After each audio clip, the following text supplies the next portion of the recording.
Hello, everyone. We're here at Epic headquarters. We have me, Stacy, community manager. Jim Brown. Josh Marlowe. Chris Perna. And we are here to show you some official Epic Games concept art, right? Yeah, I mean, I don't know, official isn't really the right term, but it's a working... You're very official, Chris. Right, we've kind of coined this term working concept. This is just me basically kit bashing some things into a level and playing with materials and lighting and visual clarity theories and things like that to try and come up with a look that can kind of drive direction across the project. Awesome. You also have a map, and I saw this. This is this Dave Spolinsky's map? Yeah, this is Dave's map. What's it called? CO4 or something? Test 4 or something. Test CO4. It's in the test name. maps folder, and I just grabbed that and kind of gave it this industrial vibe. Yeah. So Chris called me over the other day, and he said, "Hey, I wanted you to take a look at something." And I was doing something else, and I went over and I looked, and I went, wow, this looks really awesome. And he said, what do you think? And I said, I think you should go for it.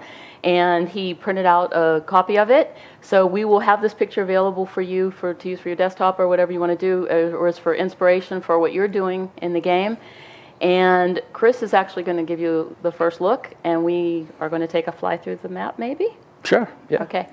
So let's take a look at the picture. I think we have it queued up down on the... Actually, well, we're in the map right now. Oh, okay. So, awesome. so yeah. Okay. So right now I'm in Unreal at 4, and we're looking at kind of what we're calling a working concept art. What I did was I kind of took some theories of visual clarity, and I started to mesh this out with some of the things that we had laying around in other packages and from other projects and stuff. That's why it kind of looks a little bit haphazard. The wall columns, for example, are made up of lots of little pieces and things like that. But I think the overall look is clean. It will allow characters to pop off the background. This is not the look for the entire game.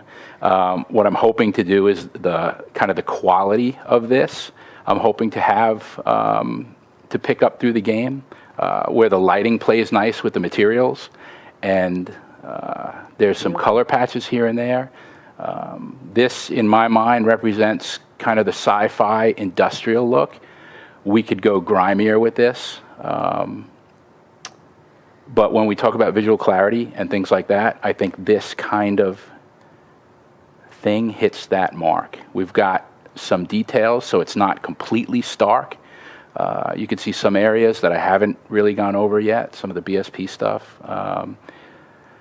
What we're trying to do now is take a look at where we're at, how detailed we need to go, and what actually building purpose-built meshes for some of these columns and some of the doorways and things will bring to the table, right?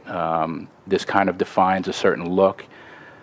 Alien 1, Outland, kind of mining base type of look. I don't know if the grime is really showing up on the stream, but you know, it is pretty dirty. It's generally chalky and white and kind of dirty and metallic and reflective in some areas and stuff like that. But I think it's going to bring what we're talking about as far as visual clarity to the table. Right now, it's white.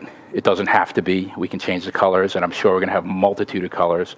The way I approached this was I filled in medium frequency detail, big metal plating, tubes and pipes, and some of the larger stuff.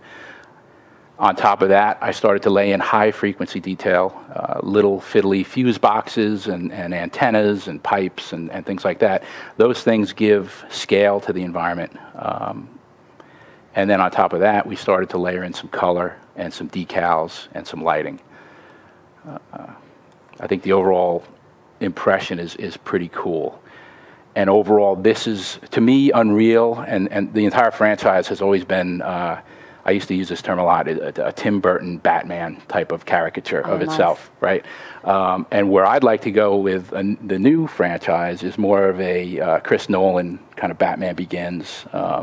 It is Batman Day, in case you didn't know. I did not know that. But yeah, you know, just something a little more polished, a little more realism, but without going over the top and doing kind of like what we did with Gears or UT3 and making everything dark and grimy and grungy. I think you could still have detailed environments that look amazing and add color and have visual clarity and have your cake and eat it too, basically. You know? I think this to me is a really good example of our process that we use internally, where we start with a map that is just kind of the shell, and we just focus on the gameplay. And then kind of independent of us doing that, a lot of times Chris or the art guys will do these little vignettes that are just, what would you call them? Like little theme rooms, it's viz dev, right? Yeah, you're doing a visual prototype of an area or a map. That's what I was like, a visual prototype, right? And it's these aren't necessarily even made. Sometimes you don't even use the maps that we're doing gameplay stuff in. You're just building how you think it should look and how you think it should feel, and getting a sense of scale and color and all that stuff. And right. Once we nail that stuff down, then we'll play it, and we'll say, wow, these columns are too thick, or this wall isn't flat enough, or I'm getting hung up on some of these meshes and stuff like that. And, well, yeah, I know that some people are looking at it right now and saying, oh boy, I wonder if I'm going to get caught on this. So we haven't even play tested this yet, so we don't know. So that's not what this is about. No, this is total viz dev, right? This isn't, hey, I'm Mr. Map Maker and I need all my space and stuff, right? So this actually is a very cramped map too. So by building out some of the mesh work, it got even more cramped, and that's not okay. We're not going to be able to do that, right? So this is purely visual. Hey, here's a quality bar. Here's what lighting should do. There should be lots of ambient occlusion. The materials and the textures should be light enough to allow for the lighting to hit the darks and the lights that it needs to create volume in the shapes. The color unifies things. Having multiple crazy colors all over the place is cool for some effects, but not so much for others, and that's not kind of what we were going for with this.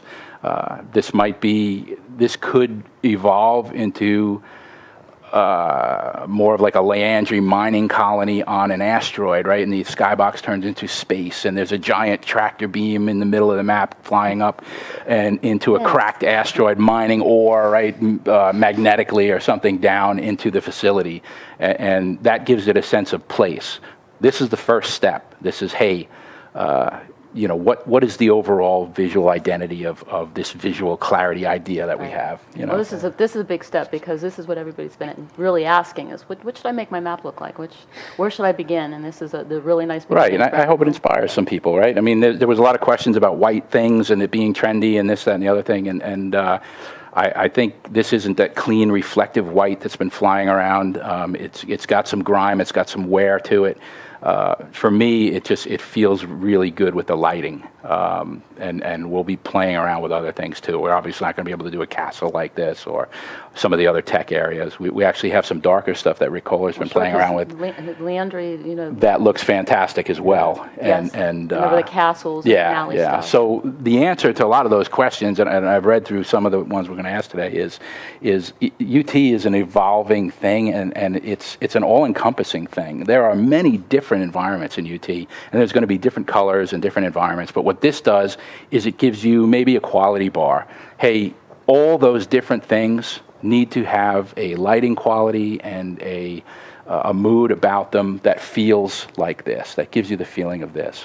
Yeah. And it also gives our art team a chance to play around just like our design team does, where, I mean, UE4 is as new to us as everyone else, right? So we're playing with how does light reflect off surfaces, you know, how do we add details without overwhelming polygons and ruining gameplay and all this other stuff that, you know, we were just talking about post-process stuff and how it's so different from what we've done in the past. And so this is our chance to, or I should say your chance to play around in there and do some cool art stuff. Yeah, even for me, like I've just been spending some time just making some prototype floors and things, and then seeing what he's done with them, you know, making pillars and columns, things that you would never imagine your stuff being used. It's like, hey, this shape is inspiring, this is awesome. You know, I can. And you worked on something recently too in the engine. We had a demo that was played recently that you had worked on. The Google demo. The Google demo. Yeah, so I worked on the Google demo as well as the Apple demo as well.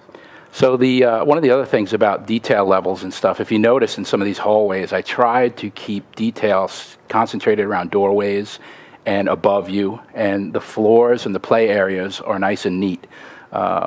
There's just concentrated areas of detail like this centerpiece here, and these kind of door frames, and detail is very much in the periphery. And it shouldn't, if the hallway spaces are better than this, and meant for mesh work like this, it shouldn't impede gameplay, and it should enhance everything. You should enhance visually and gameplay-wise and all that wonderful stuff. So. All right, and we have a bunch of questions, and I actually don't even have all of the questions that were asked down here, so we're not going to be taking any questions from the stream today, but if you go back to the thread, Josh and Chris both are going to be answering questions that didn't get asked here today. Sure, definitely. And before we go on, I also want to introduce a new member of our team. Some of you may know him. Come on over, Pete. Yeah, you're going to have to like... You just come on and Here, wave. come over here, share. Yeah, yeah. Yay, Pete's here. You can sit here. We have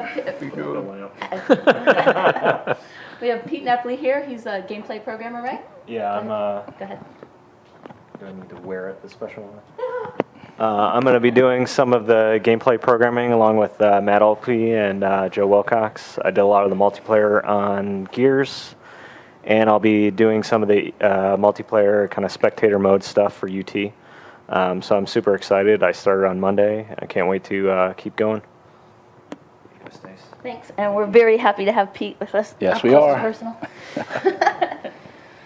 Okay, so let's get to your questions, and like I said, if I don't get to it on here, please check the forums, and I'll get back to them. Great Emerald asks, what's your opinion on the idea of making weapon models configurable? You want to take that one, Jim? So it's something that we've talked about a lot, actually, in the past. We talked about it with UT3, and we wanted to do it. We actually talked about doing configurable, Cliff and I used to talk about doing configurable weapons back before it was kind of the cool thing that people were doing, where you could unlock upgrades. So say you started with the base rocket launcher that fired nothing but a rocket, and then you could later upgrade the ability to load multiple rockets, and then upgrade the ability to do grenades, and you could kind of custom design your own weapons and use them how you wanted to use them, or adjust, like, oh, I want a bigger bigger radius on my shock combo, but it does less damage, so you can kind of play with all these sliders and do all this craziness. And I think it's still a cool idea, and it has a lot of merit.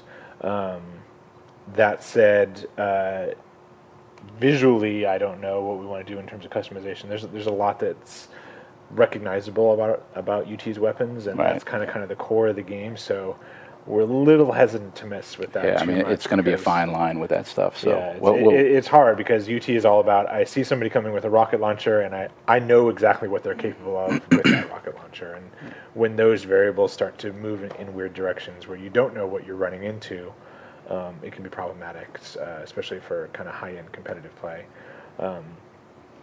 The other flip side to that is that if you look at kind of the history of UT, and you say like Chaos UT, which just had Which was so awesome. like so many weapons that did so many crazy things that like it doesn't even matter anymore. At that point, it's just about having fun and doing crazy stuff. So yeah, we could go either direction with it, really. I might have done the voices of the proxy mines at one time. Oh, really? Nice. Interesting. Nice. Fun times with Flag. Yeah. Another great question that I really like is, will opponents have that have armor picked up show differently from those without armor? Like when you pick up the shield belt, you glow. If you pick up different pieces of armor, is there any way that the person who's fighting you can tell that you have armor on? Yeah, I think we're going to have visual cues like that, right? I mean, we again, it's something that we're still experimenting with and playing with. One of the cool things about the shield belt is that you can see it. You can see it, but you don't know how much energy is left in it, which is kind of cool because the guy who has 1 and the guy who has 100 both look intimidating from a distance, so you can't really tell. That said, armor we could do the same thing with. It would be a pretty big discussion in terms of characters, though, if we were going to show, make one an armor vest that could slot on top of every character, or thigh pads, a helmet, whatever all those things were. But we could also do something with like a glowy helmet or a glowy whatever. Represent that armor. We can bedazzle them. Yeah. Awesome. The approach we have right now is kind of the same we've done in the past, where if you hit someone with armor, we don't really tell you, other than you get the kind of the hit effects. What we've talked about doing is instead of getting blood, you get spark effects until their armor is gone, and then you start getting blood or something along those lines. But okay, and Great Emerald's last question is about shadow map quality. He would like to see that the JPEG artifact lights get avoided. Is that something that they can do if you're on a lower end machine? I just think it's going to be something we're going to have to play around with internal. I don't really. Okay. I don't really know a solution for that right now. So. Mac D11 wants to know.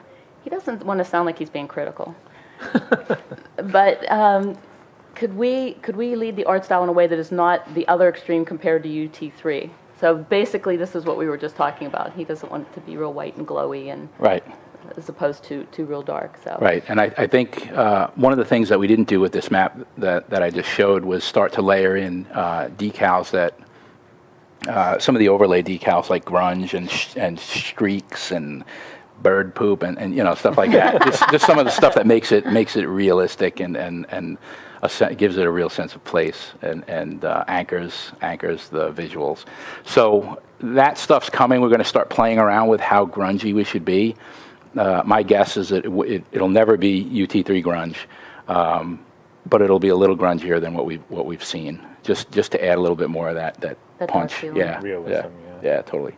So it's not so sterile. I think some people might be reacting to seeing maps in early development, so you see the very stark plain, just kind of the BSP shells that we have so far, like the deck that's out there that's has some materials applied, but there's basically no geometry in it yet, and that's just because we're in early development. That's not the art direction that we're going for there. So don't confuse the two.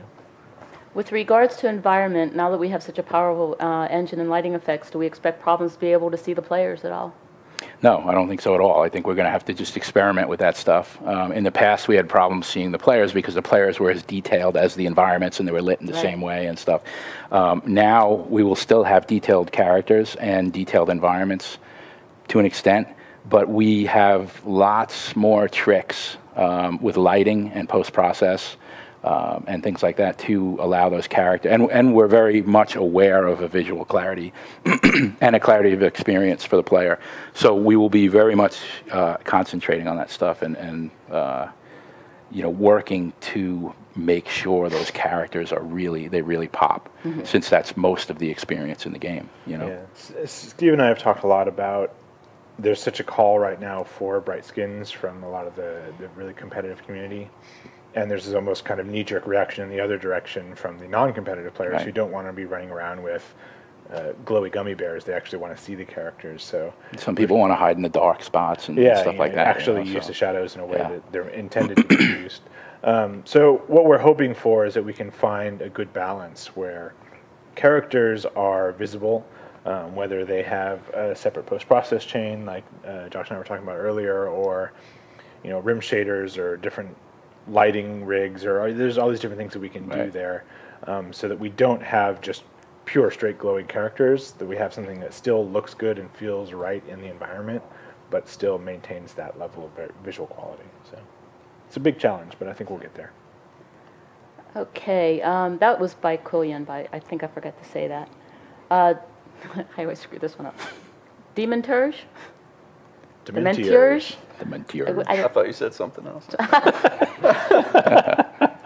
I'm just going to give up on these.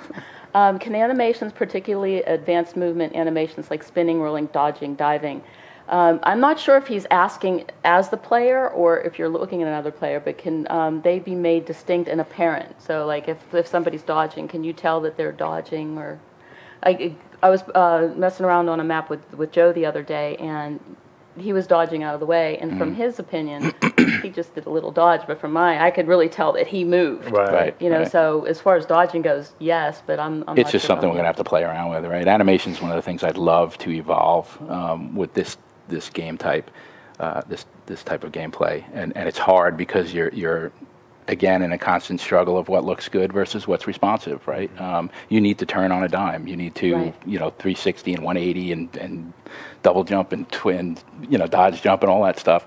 And that's not what a normal human does. And so, Sure, and in especially in that first time you have frame, the right? flip. Yeah, especially in that time frame. So it's been a constant thing how to make that stuff look good and look natural, but still give the responsiveness without breaking the game. And I think that's always been one of the strengths of Epic, because I think we have a just remarkably incredible animation Yeah. team. And the stuff that those guys can pull off just completely blows my mind. And I have no doubt that we'll get there with this game as well. Yep. Okay, Mekataj, we've talked about this before, but I knew the question was going to come up again. Which architectural themes can we expect to see in the new UT? For instance, the Necris, which was kind of Middle Eastern, Asian with the Ronin, the Egyptian. Well, I think we've already identified a couple buckets, and Dave Smolinski put up a list. We've got, there's a sci-fi bucket, there's an industrial bucket, and there's a Nolly kind of ruin bucket, and combinations of those. That's where we're going to start. Is there room for all this stuff? Absolutely. UT is kind of an all-encompassing universe, so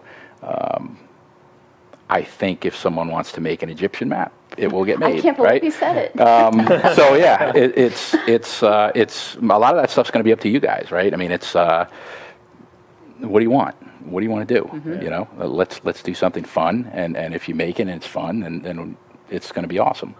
I think Dave put that graphic up in the forums as well. It is, yeah. It shows all the different buckets and then the ways that they combine and do all this crazy stuff. But again, that's just one subset of things. Right.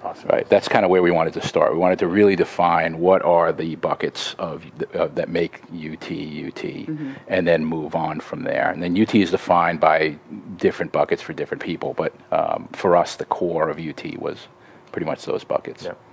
Okay. And Sly, who is the newest recipient of our UT Prototyper Yay. banner. Congratulations, Sly. For me, he has a lot of questions. I didn't pick this up. For me, design and visual clarity are immediately linked to each other. So should some questions not fit in the stream topic, feel free to ignore them. Okay, I will do that. Probably not. Okay, so the first question we've already answered. Are you leaning towards lots of white and clean? We're going to be all over the place. Yep. And for sci-fi, which is currently super hip, well, we're always super hip, but we're not going to just go that one way. Did you guys look at original maps in unlit and lit mode to see the differences that was done with the lighting and textures? Yeah, I mean, I posted that stuff to the forums, right? And there's some specific forums in, is it the Environment Art forums, or? Yeah.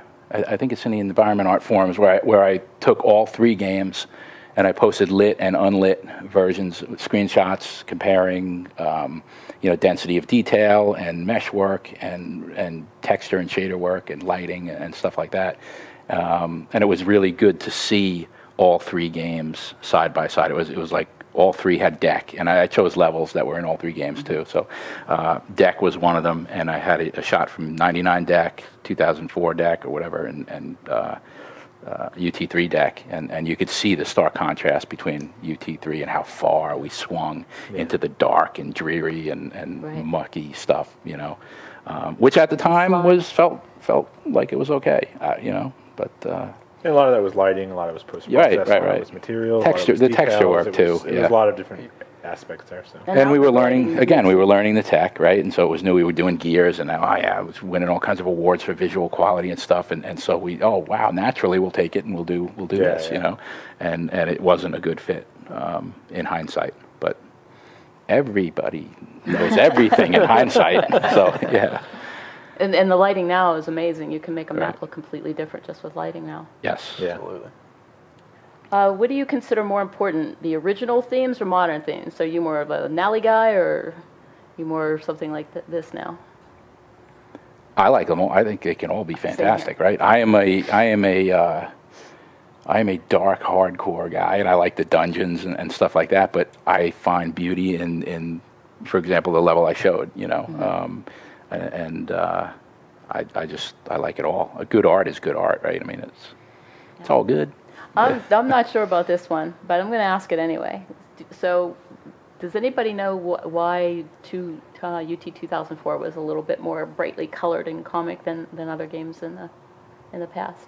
That one just went with a very different theme, a different feel. It was kind of a divergent storyline that went in a weird direction. It was and very much kind of sports themed, and then they kind of went almost over the top into a like WWE wrestling. I don't know. It was so UT 2003 was actually meant to be Unreal Championship. It was meant to be a completely different product on a completely different platform for a different audience, really. And at the very last minute, DE went and finished that, while Epic kind of took over UT 2003 and kind of got that out the door as a PC product. And then, knowing that wasn't quite the right way to go, we immediately followed that up with UT 2004, which is kind of more what our vision was for UT at the time. But that said, it was also built on top of UT 2003, so it had a lot of the same characters and look and feel and that sort of thing. But yeah, it was definitely a little bit more whimsical, a little bit more cartoony, and definitely over the top as opposed to the gritty hardcore that the original. And we were a different studio back then, I think. Yeah. There was no art direction on those products. It was, hey, let's get together and have a meeting and everybody go back and do some cool stuff. And we worked in conjunction with the community, and it worked miraculously, but yeah, I'm not sure how that worked, but it was good. And we worked with DE. And I mean, we're kind of going back to that now too. I mean, Yeah. It's art direction is very loose, and we're relying on the community, and we're kind of just doing some cool stuff, and it's got a really good vibe. I think the project. We need to get more contributions from the environment art guys. Some Yes, modelers. Yeah, Josh. for sure. Well, Sly does have a lot more questions. So, and Go on. he had so many, he actually made his own thread. Yeah. So, one of you guys will go back or both will go back and talk to Sly and his thread about his questions. So we're going to jump down to Asula. And in regards to character model visual clarity, in UT3 the characters had colored lights, the LED lights on them. He thought that was a great solution to bright skins and had a futuristic sporty feel. Is there any chance I can return? And he posted a screenshot of like Tron with the dark skins with the Yeah, LEDs. I know what he's talking about. I wasn't a fan of that stuff, but we'll see. As you know, artists and art directors in particular, you want that purity of experience, but you also want a purity of visual, right? And to a lot of us, the glowy bits break that. It's a gameism that kind of breaks some of that stuff. But the technology is further along now, and I think there's a way to make glowy bits look really good and really sci-fi on some of the characters. So we'll see. I mean, we're going to play around with stuff and see. I just didn't like the bloomy, crazy stuff, you know. But if we can do it in a Tron, tasteful type of way, I think that works, right? Yeah, There's we had a also problem with other that. things we And can do. again, going back to UT 2003, it was glowy lights on the shoulders and nowhere else. Yeah. And that was distracting and weird, so we got rid of them for 2004, and then we introduced rim shaders, and so we've messed with a lot of different ideas. Yep. And one of the things that we were I don't know if Matt finished it or not, but we were just getting into the game recently, was we were going to experiment with the ability to let players choose their own color. So it didn't have to be red, didn't have to be blue, they could do whatever they wanted. And so that'll affect the way that materials are built and how we display that color and all these other things. So I'm sure you guys have a good challenge on your hands and a way to make that look awesome. Did you skip over Sir Briz, his comment? Oh, did you want it? I thought it was kind of the same. It kind of got answered by what we showed, I think. So Yeah, yeah. we answer Sir Briz's questions. Oh. I'm just kidding, Briz. Basically, he just wanted to see some examples of the art Okay. that we were Yeah, I talking just didn't about. want to. I didn't want to overlook him. I don't know what's going on here. Okay, let's see. Next page. Next page. Raptor. Raptor wants to know if we're leaning more towards weapon models from UT99, UT 2004, or UT3. I'll let Chris address I think for the look of the weapons, we're taking a look at what makes each weapon iconic.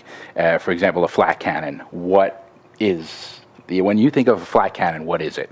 And I'm sure there's a million different views on that, but we are kind of narrowing down those ideas. What's your favorite model?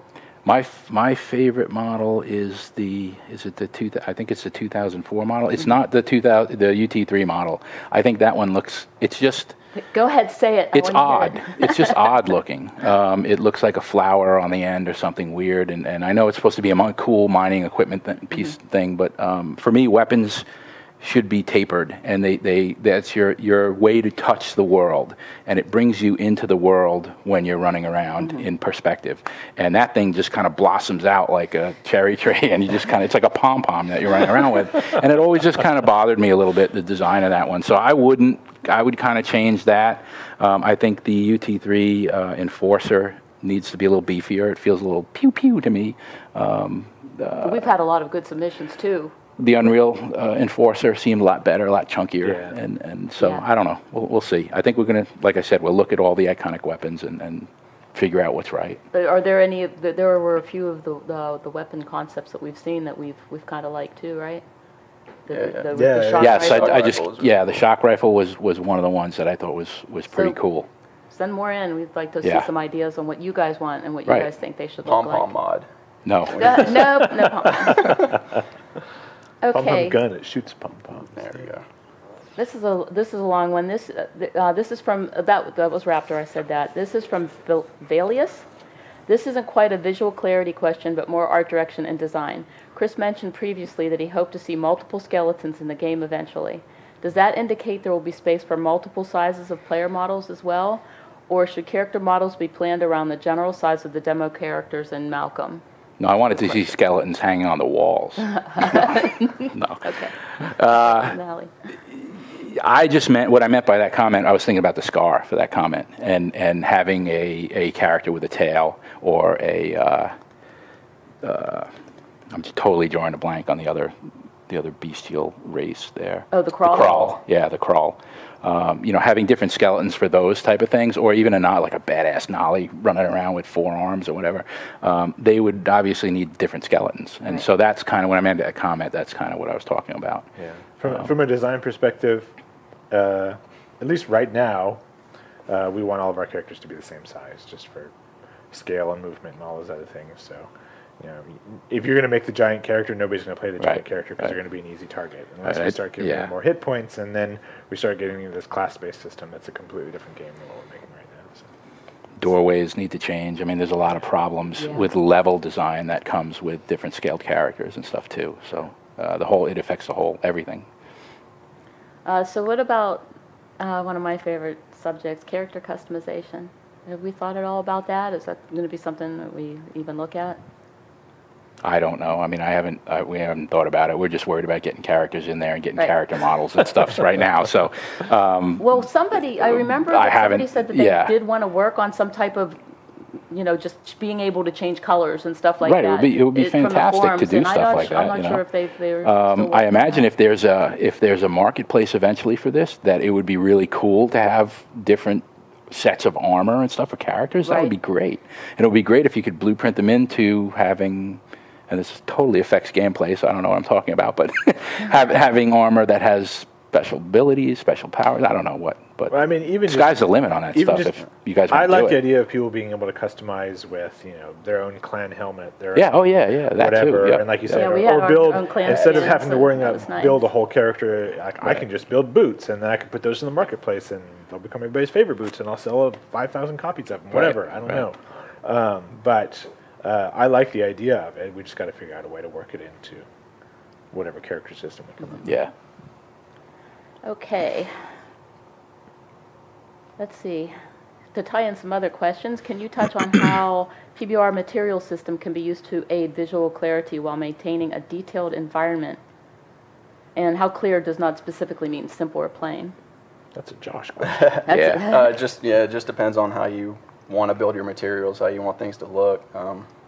Basically, our PBR is physically based rendering, so all of our materials kind of react to light the way that they do in the real world. So everything has specular highlights. Everything has a metalness and a roughness, and those are kind of combined in tandem to get the kind of look you want. So I think Jordan Walker did a pretty good blog post on UnrealEngine3 or UnrealEngine.com about that. Yeah, it So, was a couple weeks ago. yeah, so they should definitely go take a look. We have a bunch of documentation on all that to get everyone up to speed. And we're also playing around balancing normal mapped, high poly, low poly process and normal mapped assets versus medium poly kind of modeling. The level I just showed has a little bit of both. And with the physically based materials, you can have something that doesn't have normal maps on it, that has material layers on it, that has that separates out rubber, for example, and chrome and more of a painted material, all on the same mesh, without a normal map, and it looks fantastic. So that's another way that you can kind of experiment with that stuff. And related to that, Josh, how well does the material system support fallbacks for lower end machines? So we have a node. Hold on, I wrote it down. I forgot. It's called the quality switch node, and it basically you can switch between like DX9, DX10, DX11, shader model 3, 4, and 5. So if they have a low end machine, they can just add the node at the end of their material, And he also asks, what's the lowest target hardware? We haven't started talking about that yet, so we're not quite sure. We're going to try to make it run as on many machines as possible, of course. Can character settings and design concepts be pulled from previous Unreal Universe games? For example, if they wanted to bring back John Dalton from Unreal 2 as a tournament character, or any of the characters from UC2, except Raiden. I don't know why not Raiden. And with newly built models and textures, would this be acceptable or discouraged? I would say you can do anything you want at any point. The only stickiness comes in there is if you're going to try and sell it in the marketplace. Right, because you couldn't sell a Raiden. We can't let you sell something that's copyrighted by someone else without their permission. So, but outside of that, if you just want to do it for fun and get it in, play with your friends, go to town. Sure. Are there any recurring characters that Epic wants to build in-house for sure, which the community should avoid? Another good question. We are working maybe on a character right now that... Well, I mean, we're talking about we have Malcolm who's coming in right now, and we're talking about the possibility of including Lauren, just so we have a female character as well. But these aren't new characters. But and they're not, and they're temporary. They're not intended to be permanent. And they're just a reskin of like UT3 characters. Yeah, so basically, you can do whichever character you'd like to do. Right. Absolutely. I mean, we have we lay no claim to nothing at this point. Right. If you want to create a new weapon or a new level or a new character, please go for it. By all means, that's exactly what we want. And what we need. Yeah. I mean, we need. I'd love character models. Yes, I would not hate it if someone redid the soldier models from the original UT. Yeah. So I could have Annika back again. Yeah. Due to the lack of visual clarity in UT3, the community came up with Bright Skins. What do you think about Bright Skins with their extreme gummy bears? There you go. So we talked about that already. Yeah. Yes, we talked about that. We would rather that you don't have to use them, but we want to find a balance where everybody can play and enjoy it visually, and it looks normal as opposed to bright skins. But I understand why people do that, and so ideally we'll find a balance that makes everybody happy. And going back to what we talked about with user experience, are there any new plans for the different colors for the teams? Like I said earlier, we just started this week messing with the ability for you to select whatever color you wanted. That's going to have a lot of design fallout that we haven't dealt with yet in terms of, how do we adjust lighting in maps? How do we adjust character skins? How do we adjust flag color? All these things, HUD and everything. But all of that is fixable. It's just a technological challenge that we haven't gotten around to really addressing yet. And what about forced models? Like in So I want to always have the Juggernaut for everybody. Yeah, so that's again, it's a competitive play thing where I don't care what character you're using or what you're using. I want to just set it to a default so that everybody looks the same, so that I'm not distracted. Whatever, kind of evens the playing field and visually in a lot of ways. It may or may not be an option. I don't know. We haven't gone too far down that road yet. Okay. Jumpwire says, looking back at your titles, specifically the UT and Gears of War development, it's obvious that some of the UT 2K4 style did flow into your final Gears models. Thematically, are we still going to be looking at the characterized and bloated models specifically on the armor, or we be looking at something more realistic? Yeah, I think we're going to aim for something more realistic this time around. I think we're going to bring the proportions down a little bit. And Yeah, there's giant beefy I was going to proportions. say, I might look at So unrealistic. yeah, exactly. Yeah, we. real to me. I don't know. I think we should bring them back, and I think we're going to do that. I think we're going to Yeah, do that 'cause with the like- environments. You know, I talked about that earlier, the Tim Burton versus Chris Nolan Batman kind of thing, right? They were that series got caricaturized as it went on, and I think we went a little overboard sometimes with that. But with this UT, what I'd love to do is bring some of that stuff back, and there's been some fantastic concepts out there. Of normal proportioned UT characters that look really good that Yeah. I'm dying to build or have somebody build, Loke. Yeah. Another Gears of War based question. Is there any color themes, or we already talked about this? Are we going to be muting certain color palettes? Or No, I think we'll do what the level calls for, right? I mean, if we've got a space dungeon, it'll be dungeony, and if we've got a high tech facility, it'll look that way. It's the color and the palette will It's be a very nice dictated way by of- the environment. It's a very Yeah. nice way of asking if we're going to desaturate it. Right. Everything. Yeah. No, we're not. Well, I'm really yeah. looking forward to somebody doing like a hyperblast where you're flying through space and you're seeing nebulae and, Yeah, and yeah. planets and Right. stuff like that, all the wonderful colors. So I hope to see lots of colors out there. And Jumpwire also says you're doing amazing work, and he appreciates it. Thanks. And will he be introduced to any new species beyond those from previous games? So there going to be anything more than Scar and the Nally and the Crawl? Don't know right now. Currently not in development. If you built it. Yeah. Just Okay, saying. so Dr. Dre isn't Dr. Dre. Dr. Dre is DDRREE. I had that wrong last week. Okay. Or I can pronounce it as Snur. Does visual clarity mean we won't get to see Bleeding Edge UE4 graphic tech? Bleeding Edge, not Bleeding Edge. No, I think we will see Bleeding Edge. I think we're well on our way, actually. This is all you know? about Bleeding Edge. Yeah, I am. Yeah, absolutely. And yeah. So you talked about some of these already with the Batman stuff. What are other inspirations that you have for visual clarity? For visual clarity, it's just kind of what I showed you in that initial concept map. Mm-hmm. I think it's keeping things clean at the player level and spreading the love around doorways and in targeted areas that still make it look bleeding edge and modern and things like that, but don't get in the way of player. It's going to be a fine balance, right? So, And there's a lot more that goes into being bleeding edge than just the number of polygons or Right. the level of detail. I mean, just the lighting model, the shaders, all of Yeah. that stuff Yep. is super hardcore bleeding edge. Even in Fortnite, which is very, very cartoony, but if you look at it from a bleeding edge technology perspective, a lot of that stuff is super high tech. yep. And so, whatever visual style we end up with, I have no doubt that it will end up Bleeding. off It will the- be bleeding. it will be bleeding. Yes, It will be profusely. very bloody. Daniel's new ambient occlusion. I don't know if you've seen that in Fortnite or not, but it's amazing. Yeah. Can you elaborate on where exactly does the visual clarity vision manifest? Is it post-processing, textures, lighting, all of the above? It's all of the above. The way that with the PBR stuff and everything, it all works together. So you've got to massage the materials. You start with a cool model, and then you massage the materials into it. Then you light it, and then you do some more massaging, and it all has to work together, right? Because the materials play off the lighting so much, and the roughness of the material, and all that stuff. Do you want to talk more about that, or?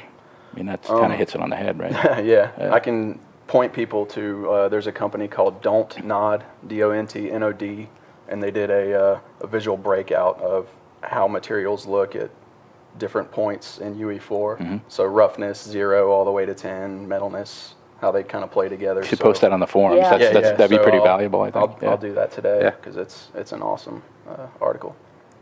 And let's see, I'll make Sly remind me of all the things that we're supposed to post on the forum so we don't forget anything today. And will we still get to see super high detailed shock beam being formed with a new UE4 tech? Yeah. I think so. Absolutely. Now with more shock. Yeah. More beam. Yeah. I think we're just going to ask one more question. Sure. And this is from Threadlock. I've always loved Unreal Tournament for the amazing environments and the vistas that make you stop and go, wow. do you think visual clarity can be combined with detailed environments in a way that pushes the graphics to next-gen levels? Yeah, absolutely. I think, one of the things you didn't see with the map that I showed off, the working concept, as it were, is a cool vista, a cool background, right? Cool skybox. That's something we haven't tackled yet, but we're going to. And that's a great place to add all that detail that we don't necessarily put in maps. Right, and it also gives the map a sense of place, like where am I, what am I doing, that type of thing. So yeah, it's also very worth important. Mentioning, you mentioned this is a living model, but you didn't really say living concept. Or living concept. You didn't really say why. Like you were telling me about how. Right. What I'd love to do with this. Hand it off to the artist. Yeah. What I'd love to do with this is so I've taken it to a certain point, and now how do we make it better, right? What can Josh do with it when I hand it to him? What can Rick Kohler do with it when I hand it off to him? Paul Motter, some of those guys, and then maybe what can the community do with it when I pass it out online, right? That would be a really cool thing to do as well. So take a visual prototype like this. To touch this? We're talking about it. We'll take a visual prototype like that. Right now, none of this stuff is in UT Game, right? I'm just kind of off on the side doing it because it's so messy and there's so much churn to the assets and stuff. But we're talking about getting it in there and getting it out to the community and say, hey, here's our bar. Take it and push it. Go beyond. Make meshes for it. Make better materials. Do better atmosphere lighting. Whatever you can do. And it's all good. At that point, it's many minds coming together to make something great. I think so. This is really. I know they're going to ask. It's really just a starting point. Well, it would be a couple of weeks at the earliest. So maybe 3 or 4 weeks at the earliest. So keep watching for it. And I do have to ask one more question. I'm sorry. Tricky Vane, that was from Threadlock. Tricky Vane would like to know that he said he's heard the term Unreal DNA thrown around a few times by Perna. And while I generally think I know what it means, I wonder if he could be defined or pinned down to say a little bit more succinctly to a particular group of styles or aesthetic from any of the Unreal games. When you say Unreal DNA, what are you thinking when you say Unreal DNA? I don't know. There's a certain color and a certain quirkiness to a lot of the Unreal stuff. I can't really quantify it in a word or in a phrase. And it means something else to everybody. Right, and there's so many varied environments and stuff, but they all have this overall kind of charm to everything that when you see an Unreal screenshot, you kind of know that that's from Unreal. I'd like this new game, when you see a screenshot from this game, to be our new Unreal, right? And that is what it is.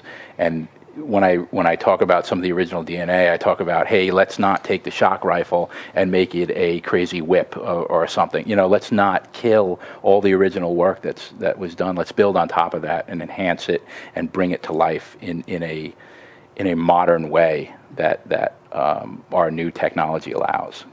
If we could have had this technology back in Unreal 1 days, what would we have done with it, right? That type of thing. That's a really good way to think about it. I never thought about it that way. Yeah. So we have one other person here in the wings. Do you want to come say hello? No. Come on. He's not allowed to intrude. We have the community manager from Fortnite standing in the wings. Everybody say hello to KL Smith. And hi KL. We'll be back next week. We hope maybe we'll have Pete on, or we're actually not sure what we're going to talk about. One thing I'm really excited about, we're all excited about, is we are going to have another YouTube video. We'll be posting it tomorrow. Jason Beasley took some shots on film last week. Last week of us playing. And it will be up either tomorrow or Friday. Not sure exactly when, but we'll be sure to let you know when it's out there. So look forward to that. The podcast, the YouTube of this video will be up tomorrow. And make sure you stop by the Engine stream tomorrow, because they're going to be going over more 4.3 stuff. There's lots of cool stuff, and that's twitch.tv/Unreal Engine. And I think that's it for us. Anybody else have anything? Nope, that's it. Thank you, Pete. Thanks, guys. Thanks, everybody behind the scenes, including Shelly back there and Joe Wilson. And we'll see you guys soon. Thank you.